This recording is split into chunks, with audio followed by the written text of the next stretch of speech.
सम्मानित मुल्क के मालिकों, मैं बौद्ध भिक्षु सुमित रतन। पूरे भारत में स्थापित जो धर्म हैं वो ईसाई है, जैन है, सिख है और हिंदू है, बौद्ध है और मुसलमान है। सबके पास अपनी पुरानी विरासतें ओरिजिनल उन्हीं के पास हैं जिनकी होनी चाहिए। सिखों के 10 गुरुओं के द्वारा स्थापित गुरुद्वारे आज भी सिखों के पास हैं। मुसलमानों के द्वारा जितनी भी संपत्तियां एज ए बादशाह, एज ए राजा दान की गई, उन्हें वक्फ बोर्ड बना दिया गया। उस पर आज मुसलमान काबिज हैं। तमाम पुराने हिंदू जिन पर जो भले ही बौद्ध विरासतों के ऊपर बने हों लेकिन वो हिंदू काबिज हैं। तमाम ईसाइयों की संपत्तियां, चूंकि अंग्रेज भारत के शासक रहे और वो ईसाइयों को बहुत महंगी ज़मीनें, मतलब शहर के प्राइम लोकेशन की ज़मीनें, बहुत सारे स्कूल्स, बहुत सारे चर्च डायरेक्ट दान करके चले गए, आज भी ईसाइयों के पास हैं। लेकिन बौद्धों की प्राचीन संपदा, बौद्ध शासकों के द्वारा स्थापित संपत्तियां, विरासतें, बौद्ध मठ, लेनी और इसके साथ साथ तमाम गुफाएं जो गुजरात में, महाराष्ट्र में बनी हैं, आज उन पर भारतीय पुरातत्व सर्वेक्षण का कब्जा है। जब मुसलमानों के पास उनका अपना वक्फ बोर्ड हो सकता है, अमीर मुसलमानों ने जो संपत्ति दान दी, जो संपत्ति मदरसों के लिए, मस्जिदों के लिए प्रयोग में आई, ज़्यादा संपत्ति थी, उसका वक्फ बोर्ड बना दिया गया। तमाम हिंदुओं की पुरानी संपत्तियां आज हिंदुओं के पास हैं, ईसाइयों की पुरानी संपत्तियां ईसाइयों के पास हैं। तो बौद्ध शासकों द्वारा स्थापित बौद्ध मठ, नालंदा, तक्षशिला, बड़ी बड़ी यूनिवर्सिटियां, बड़े बड़े बौद्ध विहार, बौद्ध विरासतें आखिर भारतीय पुरातत्व सर्वेक्षण को क्यों दे दी गई? ये बहुत बड़ा षड्यंत्र हुआ है। मैं पूरे देश भारत के बौद्धों से, अम्बेडकरवादियों से, विज्ञानवादी तर्कवादियों से अपील करता हूं, क्योंकि आपके साथ बहुत बड़ा धोखा हुआ है, आपके साथ बहुत बड़ी जाजती हुई है। आप समझ नहीं पाए। आप घर मकान दुकान बनाने में, रोटी कपड़ा इकट्ठा करने में, पढ़ने लिखने में लगे रहे, तब तक इन जालिमों ने आपकी पुरानी विरासत पर कब्जा कर लिया है।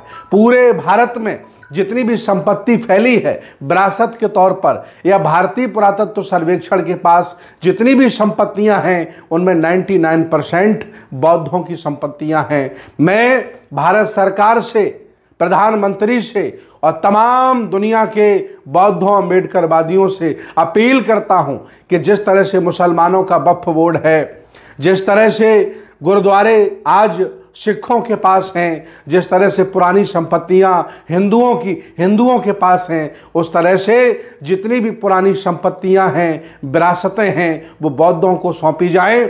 चाहे वो बोधगया मंदिर हो, चाहे वो कुशीनगर हो, चाहे वो सारनाथ हो। इसके अलावा तमाम हरियाणा में, पंजाब में, उत्तर प्रदेश में, बिहार में तमाम बौद्ध विरासतें हैं जिन पर ज़बरदस्ती भारतीय पुरातत्व सर्वेक्षण कब्जा कर लिया है।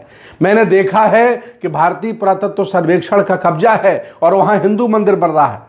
भारतीय पुरातत्व सर्वेक्षण का कब्जा है और वहाँ जमीन कब्जा की जा रही है। इसलिए मुझे विश्वास नहीं है ये लोग भारतीय पुरातत्व सर्वेक्षण के माध्यम से हमारी विरासतों पर कब्जा कर लेंगे। इसलिए मैं पूरे देश भारत के बौद्धों से अपील करता हूँ कि बौद्धों के लिए, बौद्धों की विरासत की रक्षा के लिए, उनकी पुरानी संपत्तियों की रक्षा के लिए प्राचीन भारतीय बौद्ध विरासत बोर्ड का गठन जब तक नहीं होगा, तब तक हम पुरानी बौद्ध विरासतों को नहीं बचा सकते। मैंने भारत में स्वयं 1000 से ज़्यादा बौद्ध विरासतों का भ्रमण किया है, चाहे वो नरेंद्र मोदी जी का गांव बड़नगर ही क्यों न हो। सारी गुफाएं गुजरात की, सारे बौद्ध स्थल विरासतें हरियाणा के, पंजाब के, उत्तर प्रदेश के, बिहार के, मध्य प्रदेश के, उड़ीसा के, पश्चिम बंगाल के, कर्नाटक के लगभग सभी बौद्ध विरासतों का हमने सघन भ्रमण किया है।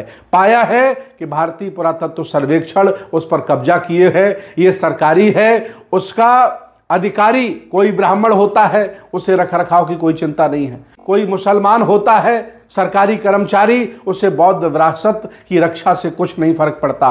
भारतीय बौद्ध विरासत, प्राचीन भारतीय बौद्ध विरासत बोर्ड का गठन किया जाना चाहिए और उसका कर्मचारी, उसका बोर्ड मेंबर, उसका अध्यक्ष बौद्ध ही होना चाहिए, क्योंकि बौद्ध ही अपनी विरासत की रक्षा कर सकते हैं। न ईसाई करेगा, न मुसलमान करेगा, न हिंदू करेगा, न कोई ब्राह्मण अधिकारी करेगा। ये बौद्धों के साथ भारत में बहुत जघन्य अपराध हुआ है, बेईमानी हुई है। और मैं इस मुद्दे पर पूरे देश के लोगों से निवेदन करता हूं कि जब हिंदू सनातन बोर्ड की मांग कर सकते हैं, हिंदू बोर्ड की मांग कर रहे हैं, तो भारत के बौद्धों को प्राचीन भारतीय बौद्ध विरासत बोर्ड की मांग करनी चाहिए।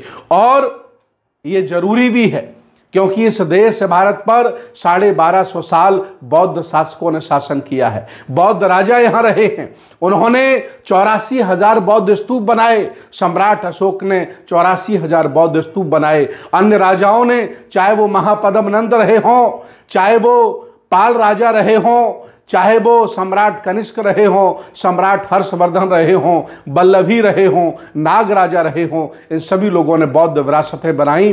तक्षशिला, नालंदा, उदयपुरी, विक्रमशिला, बड़े बड़े विश्वविद्यालय बनाए, बड़े बड़े विहार बनाए। आज वैशाली, सारनाथ, बोधगया, कुशीनगर सब सरकार के कब्जे में है। मैं चाहता हूं कि प्राचीन भारतीय बौद्ध विरासत बोर्ड का गठन हो और ये सारी संपत्तियां, इनका रखरखाव, इनका मालिकाना हक, इनकी जिम्मेदारी भारत के बौद्धों को दी जाए। और अगर ऐसा नहीं हो सकता है तो भारत के बौद्धों के साथ, प्राचीन बौद्ध संस्कृति के साथ, बौद्ध विरासत के साथ बहुत बड़ा धोखा है। अब मैं निवेदन करूंगा भारत के सभी बौद्धों से, अंबेडकरवादियों से, समान विचारधारा के सभी संगठनों से, विज्ञानवादी, तर्कवादी लोगों से, आओ इस मुद्दे को हम हवा देते हैं और पूरे देश में चर्चा करते हैं। हम 100 करोड़ आबादी के लोग जब तक प्राचीन भारतीय बौद्ध विरासत बोर्ड का गठन नहीं करा लेंगे, तब तक हम शांत बैठने वाले नहीं हैं। आओ आवाज हम देते हैं, एक साथ चलते हैं और अपनी विरासत की रक्षा करते हैं। बहुत बहुत धन्यवाद, बहुत बहुत साधुवाद।